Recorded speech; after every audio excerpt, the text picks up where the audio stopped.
Impact Wrestling Bound for Glory predictions for 2021 here on SCW. Thank you for choosing the channel and choosing the video. Please subscribe right now. Leave any comments in the comment section. Please like and share the video as well.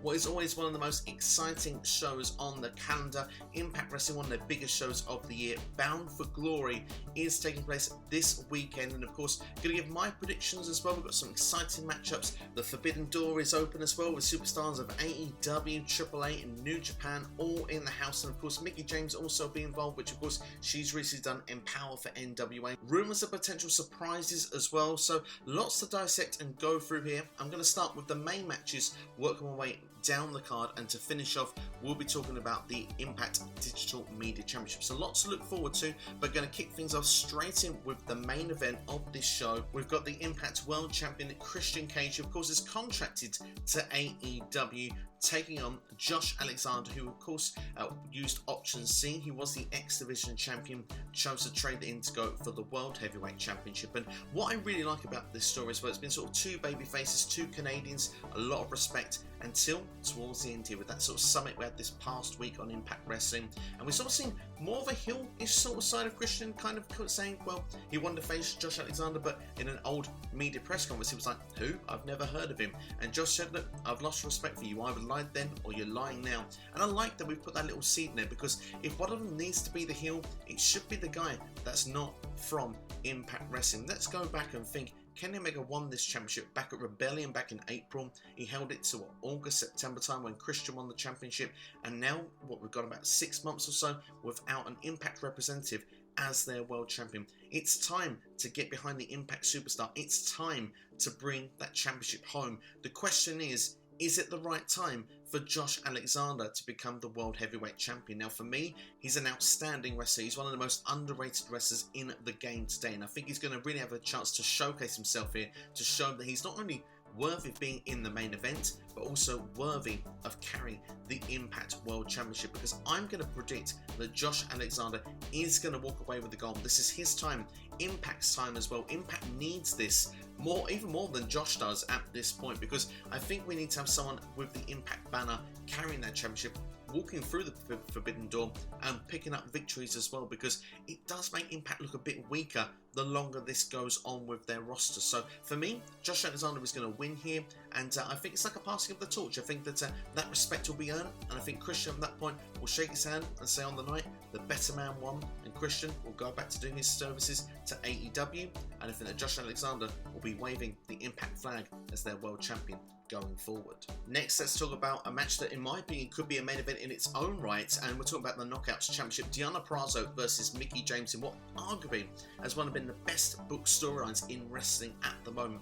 I thoroughly enjoyed what they've done with these two. Honestly, from the moment that Deonna Purrazzo was invited to Empower and Deonna thought her moment had been stolen, to the moment where she was at Empower beating Melina, to then attacking Mickie James the following evening, we've then got to where Mickie was attacked at her home by Deonna Purrazzo. That was an awesome setup, and the way that was put together for a few minutes. We've had the no contact clause, and we've even had pick your poison on road here to Bound for Glory. So these ladies have absolutely knocked it out of the park. I thoroughly enjoyed what they brought to the table. The question is now, what happens at Bound for Glory? We've got a dream match here, ladies and gentlemen. We've got Deonna Purrazzo right now, a double champion as well, who's been the Knockouts champion for the longest time now, just under a year at this point. Remember, she did lose the championship at Bound for Glory last year, but then actually regained it at the following Impact special that was on Impact Plus. So will it happen again this year? Will we see the legend triumph? Or is it a passing of the torch in another retrospect, and Deonna Purrazzo is the face for Impact going forward? I think Deonna Purrazzo is picking up the victory here. I would be happy with the result going either way. I think Deonna's done a great run with the championship. May do a favour to go chasing once again. Mickie James in her own right, it would be great to see her as Women's Champion one more time, but I'm not backing against the Virtuoso. She arguably is one of the best in the world right now. What she does, she's been so dominant, she's been fun to watch. Every match has a great story to it. I think this will not be any exception. I think the Virtuoso Deonna Purrazzo retains the Knockouts Championship. long may she reign.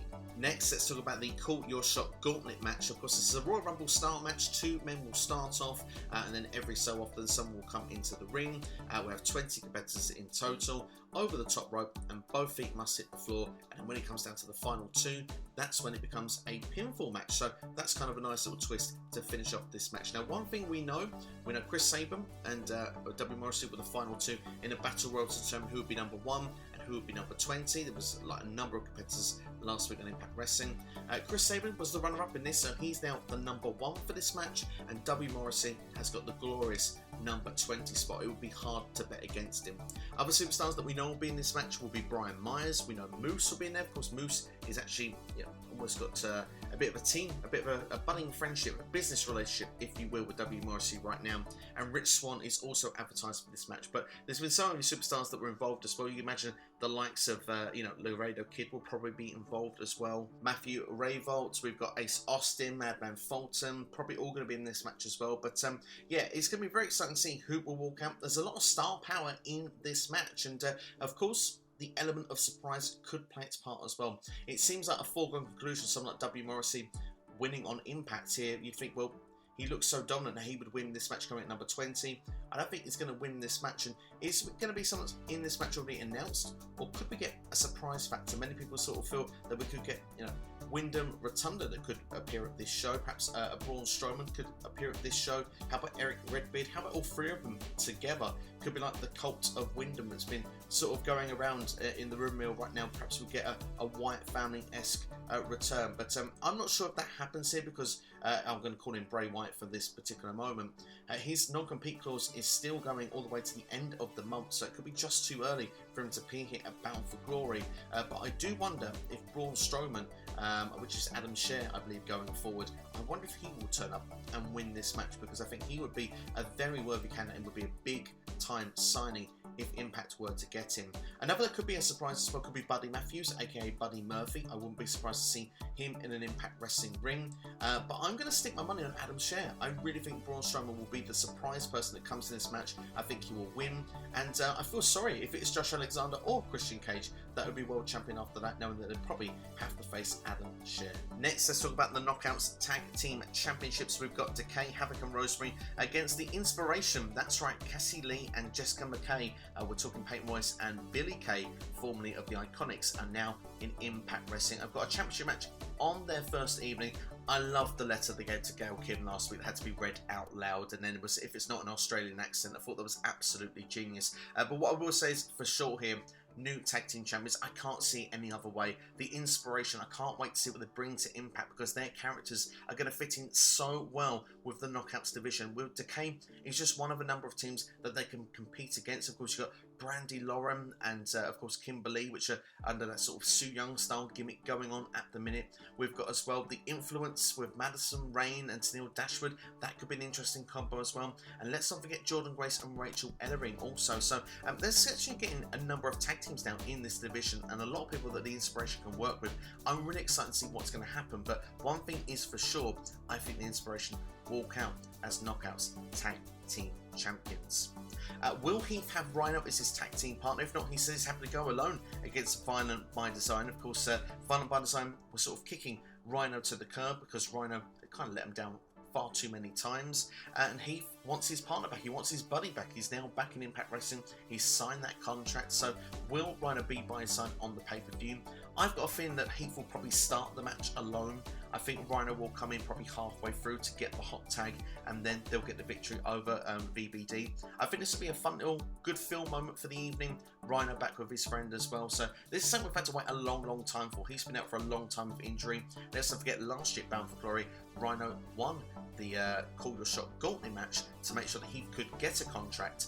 Imagine at that point you probably thought they were going to go and win the tag team championships together. Instead, he got injured and he won those tag belts with Violent by Design. So this is coming full circle. I'm looking forward to it. It should be a lot of fun.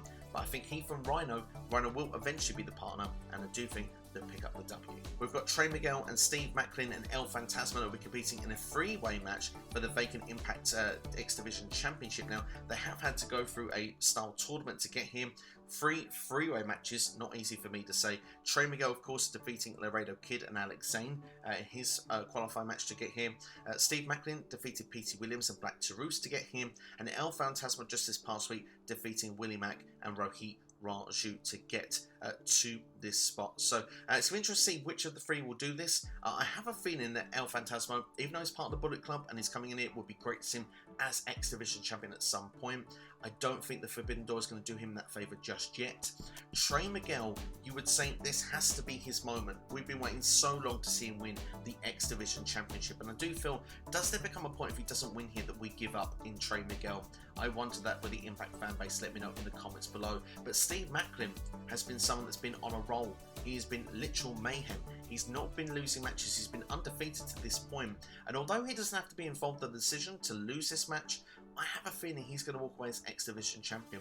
It probably is the superstar that I'd at least want to win this match, if I was being brutally honest. I want Trey Miguel to win, if I'm going to be honest with everybody here today, but I think Maclin is going to be the guy to do it. And I do think a nice program with him and Trey Miguel could be interesting to watch on Impact TV going forward. So yeah, for that reason, I will predict that El Phantasmo will be the one that will take the pinfall. One match that's not been announced, but I assume will be announced. The Good Brothers want a match at Bound for Glory. They're the Impact Tag Team Champions. We've not had a match signed at this point. And we've got Finjuice and we've got two members of the Impact's version of the Bullet Club, if you want at this point. Of course, we've got the Finesse Club, if you will. Chris Bay, along with Hukaleo, I hope I've said that correctly, have been teaming up as of late. I have a feeling this could end up being a three-way. Now, this could be totally inaccurate by the time Impact passes this past week when you watch it on Access TV, but I think we could get all three teams here in a three-way at Bound for Glory. It gets everybody on the card, doesn't it? Who will win, though, if that happens? I will go with the Bullet Club. I will go with Chris Bay and Hukaleo, which I seem to have trouble saying, by the way. I think they'll pick up the victory because then it kind of keeps that Impact version of the Bullet Club going. Of course, the Finesse t-shirt has been doing so well under the Bullet Club banner so far, so why not give them a championship to run with as well? I think Chris Bay, it'd be good to see him as a tag team champion in Impact Wrestling. The Good Brothers, they're there some of the time, they're in AEW some of the rest of the time. I think it's time to change that championship over. So for me, I'm going to go for the Bullet Club. Last but not least then, from what I know of matches that have been announced so far, I'm sure more matches could be announced. If there are, I'll try and do an additional video. But one thing we know, we've got the Impact Digital Media Championship. It's a 6-way intergender match to crown this first ever champion. Now, it's going to be on the pre-show, which of course is on Impact Plus, if I'm not mistaken. Will be on social media platforms as well. I think this is a good way to try and bring people in to watch Impact Wrestling, whether it's on the Impact Plus app or whether it's just on different digital medias. You know, you've got like YouTube, you've got perhaps maybe Facebook. I don't know every platform they're going to put it on, but someone may just look at this and watch it and think, this is fun. It's good for Impact Wrestling. WWE did this before, Mixed Match Challenge.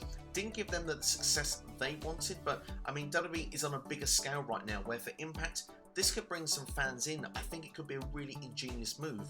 The people that we know we've got in the match so far, we've got 4 confirmed at the time of recording. We've got 2 more qualifying matches that will take place this week. So far we've got John Skyler, we've got Crazy Steve and Fallah Bahh, which are 3 men.